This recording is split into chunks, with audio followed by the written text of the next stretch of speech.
बोलो बृहस्पति भगवान की जय, विष्णु भगवान की जय। जो कि कथा भी हमने अभी सुनाई थी, अब ये दूसरी कथा है और पूरी कथा सुना, अधूरी कथा नहीं छोड़ के जाती। और कमेंट बॉक्स में बृहस्पति भगवान का नाम लिखना या ओम ब्रह्म बृहस्पति नमः, ये बृहस्पति देव का मंत्र है, इसको बोलना। बृहस्पति देव की कथा। प्राचीन समय में बसंतपुर नगर में एक निर्धन ब्राह्मण रहता था। ब्राह्मण की कोई संतान नहीं थी। उसकी पत्नी बहुत फूहड़ स्त्री थी। वह सुबह काफ़ी धूप निकलने के बाद उठती थी, प्रतिदिन स्नान भी नहीं करती थी। भगवान की पूजा करने की तो कभी सोचती ही नहीं थी। सुबह उठते ही वह पहले भोजन करती थी। घर में सफाई करना उसे कतई पसंद नहीं था। ब्राह्मण अपनी पत्नी के इस आचरण से बहुत दुखी था। भगवान की अनुकंपा से उस ब्राह्मण की पत्नी गर्भवती हुई और 10वें महीने एक सुंदर कन्या को जन्म दिया। निर्धन ब्राह्मण कन्या के जन्म से बहुत दुखी हुआ। धीरे धीरे ब्राह्मण की कन्या बड़ी होने लगी। बचपन से उस कन्या की रुचि भगवान विष्णु की पूजा में थी। वह प्रातः उठते ही स्नान आदि करके भगवान विष्णु की पूजा करने मंदिर में जाती थी। बृहस्पतिवार को व्रत करके विधिवत पूजा पाठ करती थी। पूजा पाठ के बाद वह पढ़ने के लिए पाठशाला में जाती थी। घर से चलते हुए वह मुट्ठी भर जौ लेकर जाती और पाठशाला के मार्ग में थोड़ी थोड़ी जौ गिराती जाती थी। जब वह पाठशाला से घर लौटती तो जौ के वह दाने सोने में बदले हुए मिलते थे। लड़की सभी सोने के दाने बीन लाती थी। एक दिन जब वह सोने के दानों को साफ कर रही थी तो उसकी माँ ने कहा, बेटी, सोने के दाने साफ करने के लिए सोने का सूप भी होना चाहिए। अगले दिन बृहस्पतिवार था। उसने बृहस्पति देव की पूजा करते हुए प्रार्थना की, है भगवान, यदि मैंने आपका व्रत विधिवत किया हो तो मुझे सोने का सूप दे दो। बृहस्पति देव ने उसकी मनोकामना पूर्ण करने का वचन दिया। पाठशाला से लौटते समय उसे रास्ते में सोने का सूप पड़ा हुआ मिला। घर लौटकर सोने का सूप अपनी माँ को दिखाकर वह सोने के दाने साफ करने लगी। उसी समय नगर का राजकुमार उसके घर के पास से गुजरा। उस सुंदर लड़की को सोने के सूप में जो साफ करते हुए देख राजकुमार उस पर मोहित हो गया। महल में लौटकर राजकुमार ने राजा से उस लड़की से विवाह करने की इच्छा प्रकट की। राजा ने ब्राह्मण को महल में बुलाकर राजकुमार से उस लड़की के विवाह की बात कही। ब्राह्मण तैयार हो गया। दुल्हन बनकर ब्राह्मण की लड़की महल में चली गई। लड़की के चले जाने से ब्राह्मण फिर निर्धन हो गया। उसे कई कई दिन भोजन भी नहीं मिलता था। बहुत दुखी होकर ब्राह्मण एक दिन अपनी लड़की के पास गया। अपने पिता से निर्धनता का समाचार सुनकर उसने बहुत सा धन देकर पिता को विदा किया। उस धन से ब्राह्मण के कुछ दिन तो आराम से कट गए, लेकिन जल्दी फिर भूखों मरने की हालत हो गई। ब्राह्मण अपनी लड़की से धन लेने के लिए फिर महल में पहुंचा। लड़की ने पिता की बुरी हालत देखकर कहा, पिताजी, आखिर आप कब तक मुझसे धन लेकर जीवन यापन करेंगे? आप कोई ऐसा उपाय क्यों नहीं करते जिससे आपका घर धन संपत्ति से भर जाए? ब्राह्मण ने कहा, मैंने तेरी माँ को बहुत समझाया पर उसकी समझ में कुछ नहीं आता। उसका फुहड़पन दूर हो तो घर की दरिद्रता भी दूर हो जाए। तब कुछ सोचकर लड़की ने पिता से कहा, पिताजी, आप कुछ दिनों के लिए माँ को मेरे पास छोड़ जाओ। ब्राह्मण अपनी पत्नी को लड़की के पास महल में छोड़ आया। लड़की ने अपनी माँ से कहा, माँ, तुम कल प्रातः उठकर स्नान आदि करके बृहस्पति देव भगवान विष्णु की पूजा अवश्य करना। पूजा करने से तुम्हारी दरिद्रता अवश्य दूर हो जाएगी। लेकिन उसकी माँ ने उसकी कोई बात नहीं मानी। तब क्रोधित होकर लड़की ने अपनी माँ को एक कक्ष में बंद कर दिया। सूर्योदय के समय माँ को उठाकर जबरदस्ती उससे स्नान कराया। फिर मंदिर में ले जाकर बृहस्पति देव की पूजा कराई। कुछ दिनों तक ऐसा करने से माँ की बुद्धि में परिवर्तन हुआ और वह बृहस्पतिवार का व्रत रखने लगी। उसके व्रत रखने से ब्राह्मण के घर में भगवान विष्णु की अनुकंपा से धन की वर्षा होने लगी। दोनों पति पत्नी धन संपत्ति पाकर आनंद पूर्वक जीवन यापन करते हुए विष्णु धाम को चले गए। लकड़हारा बने राजा ने सन्यासी से बृहस्पति देव की यह कथा सुनकर बृहस्पतिवार का व्रत करके भगवान विष्णु की पूजा की। उस दिन से उसके सभी क्लेश दूर हो गए। लेकिन अगले बृहस्पतिवार को कामकाज में अधिक व्यस्त रहने के कारण उसने बृहस्पति देव का व्रत नहीं किया। बृहस्पति देव लकड़हारे पर क्रोधित हुए और उसे भूल की सजा दी।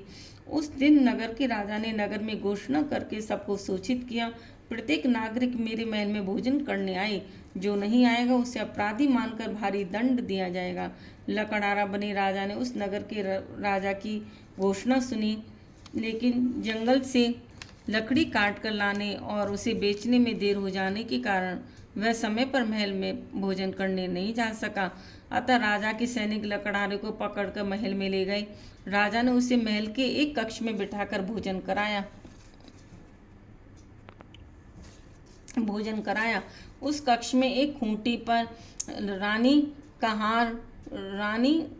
का सोने का हार लटका हुआ था। लकड़हारा अकेला उस कक्ष में भोजन कर रहा था। तभी उसने एक आश्चर्यजनक घटना घटते देखी। देखते ही देखते वह खूंटी हार को निगल गई। थोड़ी देर के बाद नगर के राजा ने हार को गायब देखा तो लकड़हारे को कारावास में डलवा दिया। लकड़हारा मन ही मन अपने भाग्य को कोसने लगा। तभी उसे जंगल में मिले सन्यासी का स्मरण हो आया। थोड़ी देर में बृहस्पति देव सन्यासी के रूप में उसके सामने प्रकट होकर बोले, हे लकड़हारे, तूने बृहस्पति देव की पूजा नहीं की, इसी कारण तुम्हें कष्ट हुआ है। लेकिन अब चिंता मत करो, बृहस्पति देव के दिन कारावास के दरवाजे पर तुम्हें पैसे पड़े हुए मिलेंगे। उन पैसों से बृहस्पति देव का व्रत करके उनकी पूजा करोगे तो तुम्हारे सब दुख नष्ट हो जाएंगे।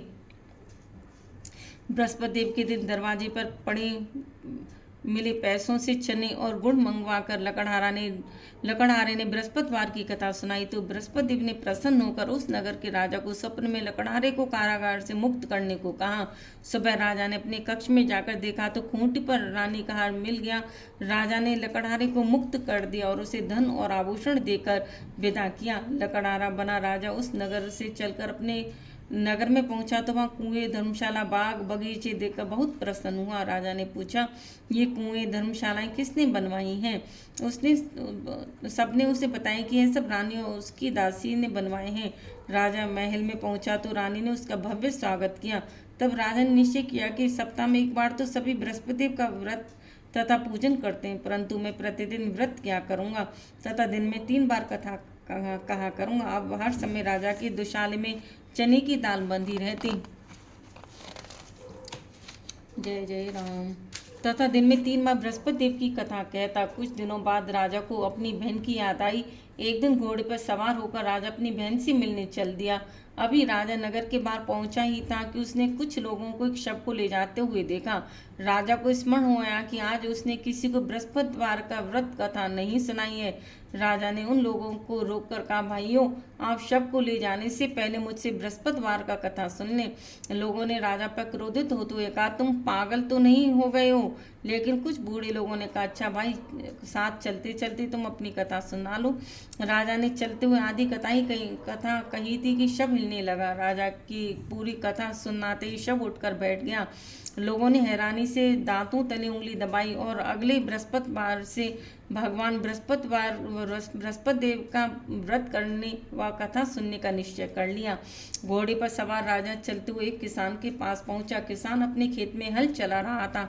राजा ने कहा, अरे भाई, मुझसे बृहस्पतिवार की कथा सुन लो। किसान झुंझलाकर बोला, अरे भाई, देख नहीं रहे कितनी देर तक तुम्हारी कथा सुनूंगा? उतनी देर में तो पूरे खेत में हल चलूंगा। राजा निराश होकर चलने लगा। तभी किसान के बैल लड़खड़ाकर जमीन पर जा गिरे। किसान के पेट में जोरों का दर्द होने लगा। उस किसान की पत्नी जब खाना लेकर आई तो उसने किसान के इस बारे में पूछा। किसान ने घुड़सवार की पूरी कहानी सुनाई। किसान की पत्नी दौड़ती हुई राजा के पास पहुंचकर हाथ जोड़कर बोली, भैया, मैं तुम्हारी कथा सुनने को तैयार हूँ। राजा ने उसके साथ खेत पर पहुंचकर बृहस्पतिवार की कथा सुनाई। तभी बैल उठकर खड़ा हो गई। किसान के पेट का दर्द भी तुरंत ठीक हो गया। राजा अपनी बहन के घर पहुंचा तो उसकी बहुत आवभगत हुई। अगले दिन सुबह उठकर राजा ने देखा घर के सभी लोग भोजन कर रहे हैं। किसी भूखे को राधे राधे बोलो। बृहस्पति भगवान की जय, बृहस्पति भगवान की जय। बृहस्पतिवार की कथा सुनाई बिना राजा भोजन नहीं करता था। उसने बहन से पूछा, बहन, क्या घर में कोई ऐसा व्यक्ति है जिसने अभी तक भोजन नहीं किया हो? उसकी बहन बोली, भैया, हमारे घर में तो क्या आपको पूरी नगर में कोई व्यक्ति नहीं मिलेगा जिसने सुबह सुबह भोजन नहीं किया हो। तब राजा बहन के घर से निकलकर उस नगर में बिना भोजन किए व्यक्ति की तलाश करने लगा। एक गडरिये के घर में उसका बेटा बीमार होने के कारण भूखा रह गया था। राजा ने उस बेटे को जाकर बृहस्पतिवार की कथा सुनाई। कथा सुनते सुनते गडरिया का बीमार बेटा बिल्कुल ठीक हो गया। उसने राजा की बहुत प्रशंसा की। एक दिन राजा ने अपनी बहन से कहा, बहन, हम अपने घर को जाना चाहते हैं, तुम भी हमारे साथ चलो। कुछ दिन वहां रहकर लौट आना। राजा की बहन ने अपनी सास से पूछा तो सास ने ताने देते हुए कहा, बहू मायके जाना तो अकेली जाना, मेरे पोतों को नहीं ले जाना। तुम्हारे भाई की कोई संतान नहीं है, कहीं तुम्हारी भाभी मेरे पोतों पर कोई जादू टोना ना कर दे। दूसरे कक्ष में बहन की सास की बातें सुनकर राजा दुखी मन से अकेला ही अपने नगर को लौट आया। रानी ने राजा से पूछा, आप तो अपनी बहन को साथ लाने की बात कहकर गए थे, फिर उसे साथ क्यों नहीं लाए? राजा ने दुखी होते हुए कहा, रानी हमने संतान है, इसलिए कोई हमारे घर आना पसंद नहीं करता। रानी ने राजा को समझा, हे प्राणनाथ, हमें बृहस्पति देव ने सब कुछ दिया है, अब बृहस्पति देव हमें संतान भी अवश्य देंगे। बृहस्पतिवार को विधिवत व्रत करते हुए राजा रानी ने बृहस्पति देव से संतान के लिए प्रार्थना की। कुछ दिनों के बाद उन्होंने स्वप्न में दर्शन देते हुए कहा, राजन तेरी मनोकामना पूरी होगी। एक सप्ताह बाद ही हम रानी गर्भवती हो गई। 10वें महीने रानी ने एक सुंदर पुत्र को जन्म दिया। राजा रानी जीवन पर्यंत बृहस्पतिवार का व्रत करते रहे। उनके घर में धन की वर्षा होती रही। आनंद पूर्वक जीवन यापन करते हुए राजा रानी बृहस्पति देव की अनुकंपा से मोक्ष को प्राप्त करके सीधे वैकुंठ धाम गए। बृहस्पतिवार को विधिवत करके जो स्त्री पुरुष भगवान विष्णु की पूजा करते हैं, भगवान उनकी सभी मनोकामनाएं पूरी करते हैं। मेरी बेटी की दीर्घ रक्षा। श्री राधे राधे। जब भगवान अपनी कृपा बनाए रखना। बोलो बृहस्पति भगवान की जय, विष्णु भगवान की जय।